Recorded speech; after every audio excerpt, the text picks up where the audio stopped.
Hello everyone, today I'm here to talk to you about Akropolis. This is the brand new tile laying game and it plays with 2 to 4 players in around 20 to 30 minutes depending on how quickly you're going around the table.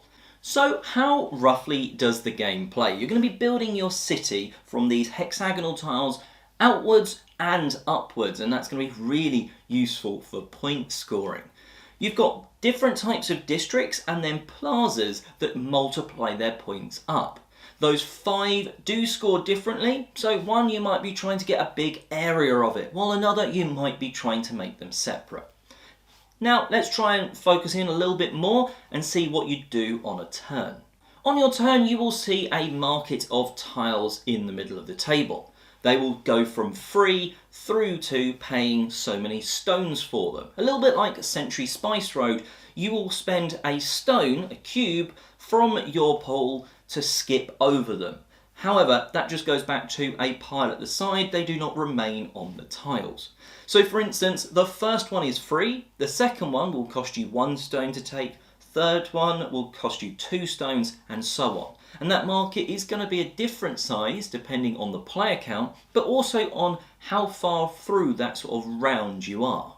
When that market gets down to only 1 tile, you're going to take a pile of tiles that's been left off at the side from the setup and replenish that market. So as play goes around the table, potentially those ones that were expensive for stones before become cheaper, and also it means that the selection gets smaller. Then, because of the way the game is balanced, a different person is basically going to be picking from the next big full selection. So, on your turn, you are taking that 1 tile and adding it somewhere to your city. Now, at the start, you've just got this sort of small central blob. It's got a couple of quarries and a small blue 1-star plaza. Now, that's very important for the scoring. We'll come back to that in a bit. You can add that anywhere around the edge, and then once you've got some tiles down, as long as you're covering more than 1 tile, so at least 2, you can build on top, as long as there's no gaps underneath. Now, you're doing that because if you cover quarries, you're going to get some of those stones from the middle, that pile at the side, because that's going to be useful to skip things, but also you're going to score more points at the end. So let's go through the 5 different colours and also the plazas. So at the end of the game, you will count up the scoring ones of that colour and then multiply it by the number of plaza stars. Now, for instance, blue, they have 1 star on all of them, so each plaza adds an extra times 1, which do add up quite quickly. But then like the greens, where there's not many of them, they're actually times 3 stars. So one garden can get a lot of points very quickly. Let's go through those though. Blue want to score in a continued blob, so basically the biggest area of connected blues. Now, they score based on their level. If they're on the ground level, the level 1, 1 point. If they've been built on top of something, on level 2, 2 points, 3 points, 4 points, etc. as you build up the levels. So you can get a lot of points that way. That's blue. The red ones, they want to score around the edge. They don't care how much of their edge is showing, but as long as they're on the edge, they will score you points, again, based on their level. The yellows are the markets and they want to be separate from each other. It doesn't matter if they're next to the plazas, the yellow plazas, but as long as they're not next to another yellow district, they will score you points based on their level. The purples, they want to be fully surrounded and, again, will score based on their level. Last but not least are the green gardens, and they will just score you based on their level, times by the number of stars. You've always got to have stars, you've always got to have a plaza of the colour, otherwise it's going to score you however many you've got times 0, and that would suck. And to be fair, has happened because you want to probably not go for all colours. You can score well by going for all colours, but normally there's one colour that you're really not scoring for while trying to maximise another. You're going to score all of this at the end of the game. You're going to get 1 point per stone cube left over, but you're really wanting to spend them throughout the game to get the tiles you want. And, well, by the end you've created sort of a decent-sized city. Hopefully it's got some height to it to get you more points, and that is how you play Akropolis. So, what do I think? Well, I love that building element. Let's talk about how it looks on the table. It's not necessarily the most beautiful looking game, but it's got a good amount of colour to it because of those districts. It makes it really simple to know I'm covering these quarries because they're white, they're getting me stones.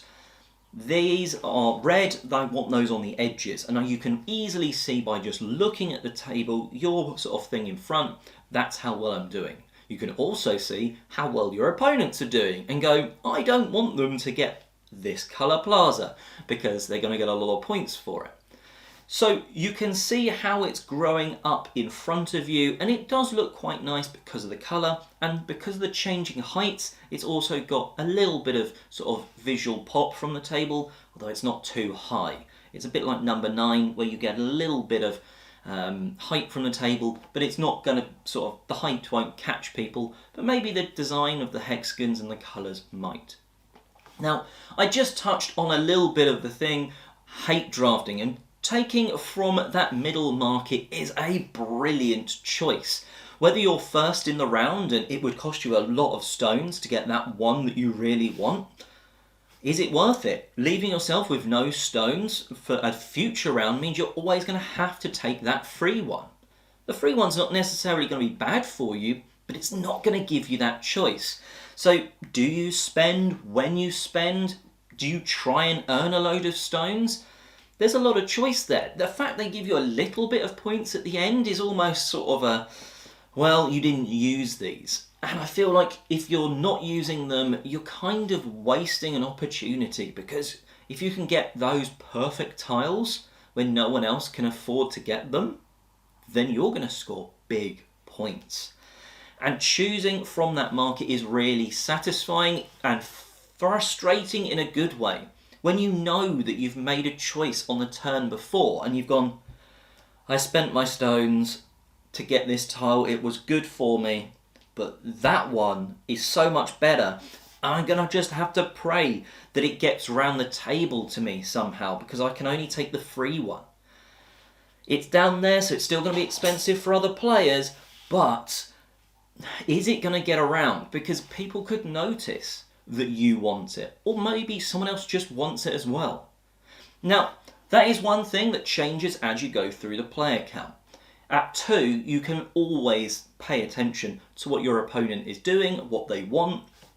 As you get more players, there's much more interaction in terms of, not necessarily direct interaction, but interaction in what you're going for. And I'm going for a big blob of blue. I want blue districts and blue plazas. But what if the next player is also going for that, or at least another player around the 4-player game? Now there's more tiles, which they sort of, the odds, the sort of ratios of them stay the same. But if other people are going for that, it's going to be harder. And at the same time, in a 4-player game, if you notice that only one person is going for those green gardens, you need to maybe take that plaza. Even though you can cover it up, it's not going to score you any points. It might be worth it just to stop that person, because they will get a crazy number of points if they're the only one going for the colour. With 2, it's a little bit more balanced. One person might go really heavy on one colour, the other player really heavy on another colour, but the 3 other colours, they're probably sort of balanced on at least somewhat. And the scores can be really close despite going for the different scoring conditions of the districts. You can get very close games of Akropolis. And it was my best of the month in the Creator Collab for a reason. It's just been really good fun every time it has hit the table. Now, there is one thing in the box which I don't think necessarily needed to be there. It's a nicety. It's an advanced scoring mechanic.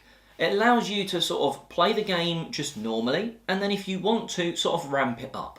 These are effectively bonus scoring conditions of that red military district will score you if it's on the edge, but it will score you double if it's on the edge and has at least 3 sides that are empty around it. So not just on the edge, at least half on the edge. And things like, they all make sense and they all add an interesting element to it. But I do think it maybe slows the game down a little bit, because you really do need to start thinking about your placements even more. But some people will like that. I've found that we have played the game a number of times in a sitting, and maybe we'll play like one game of the normal one, then one advanced. But very rarely do we actually just sit down and play just the advanced. If we're just playing one round, like one game of this, we'll play just the standard mode. Maybe then if we're playing a second game or a third game, maybe we'll play like 2 normals and then we'll play the advanced mode. I think you could easily, most gamers, full-on gamers, would be able to sit down and handle that sort of harder mode relatively easily. But sitting down and playing, it's a nice, easy, kind of not peaceful tile laying game, but you're just playing out your tiles and building out your city, building out and up your city, and that's a really awesome part. I'm not sure you need that advanced scoring. I like that it's in there, and some people will definitely love it. Like I say, we've used it once we've played a game. Play it then with this, and it's like you bring a freshness. It's not entirely new scoring, but an entirely new bonus scoring part. So I like it, it's in there, it keeps it fresh if you're playing 2 games back to back, but it's probably not needed. But there you go, that is Akropolis. It's a game which has an extra mode that you don't need. It has some amazing tile laying choices. That central market is a brilliant way of choosing tiles. It makes a very satisfying city that is out and up. And I think a lot of people are going to enjoy this one. It's coming out very shortly if it's not already out in your sort of territory. So check Akropolis out. Check out other news and reviews and such on the channel. There'll be a box or something here to subscribe and see another review or something. And until next time, have a great day gaming.